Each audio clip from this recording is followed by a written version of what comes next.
কিরে রাহুল, বাড়ি থেকে চিঠি পাঠিয়েছে দেখি। যার চিঠি তাকেই খুলতে দে। ঠিক আছে, লে খোল। না না তুই খোল। কিরে তাকিয়ে আসিস যে, বলে শোনা।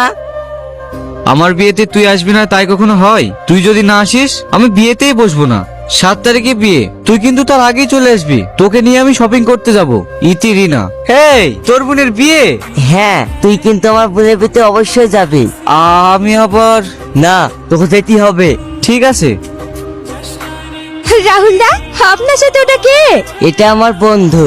আপনার বন্ধু কথা বলি না, আমাদের কাছে রেখে যান, আমরা কথা শিখিয়ে দেবো। এই তোরা থাম তো। কিরে এদের সঙ্গে তুই কথা বলিস নি? না, চেনা নাই, কি কথা বলবো? কিরে রাহুল, ওই ছেলেটা সকাল থেকে কিচ্ছু খায়নি, দুটো কিছু খাইয়ে নে গা। রাহুল, বরার সময় তো প্রায় হয়ে এলো। রান্না বান্না কতদূর হলো দেখ। আমি যেদিকে না যাবো সেটাই হবে না। দাদু বাবু, কি রে রানা, কি হয়েছে? বিয়ের গাড়ি আসার সময়।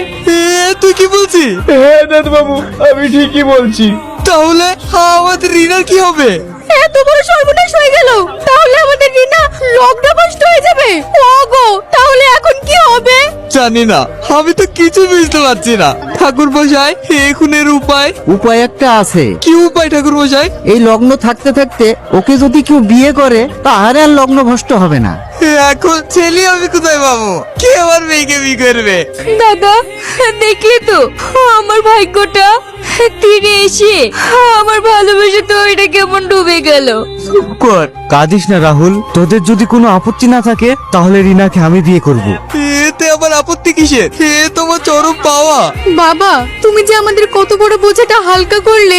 মাসিমা, কিন্তু একটা কথা, আমি রিনাকে বিয়ে করে এই মুহূর্তে বাড়ি নিয়ে যেতে পারবো না, কারণ আমি বাবাকে কিছুই জানাইনি।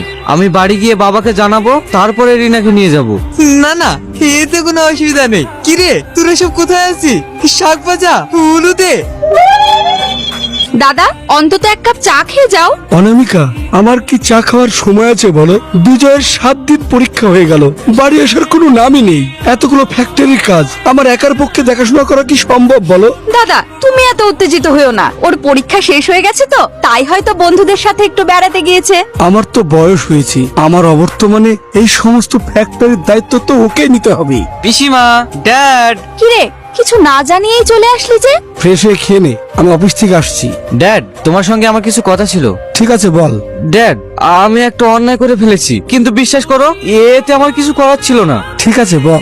আমি বিয়ে করে ফেলেছি। বিয়ে করে ফেলেছিস মানে? আমাদেরকে জানানোর প্রয়োজন বলে মনে করলি না? জানানোর উপায় ছিল না। না, এ বিয়ে আমি মানি না।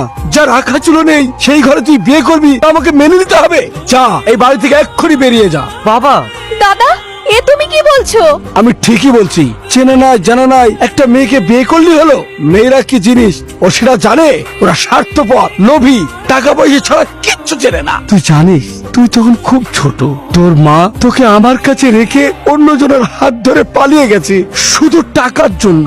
বাবা, সব মেয়েরা এক হয় না। ওই মেয়ের এই বাড়িতে কোনো জায়গা নেই। আমার স্ত্রীর যেখানে জায়গা নেই সে বাড়িতে আমিও আর থাকবো না। তোমাকে আমি প্রমাণ করে দেখাবো রিনা আমাকে কতটা ভালোবাসে। বাবু, দাঁড়া, যাস না বাবু।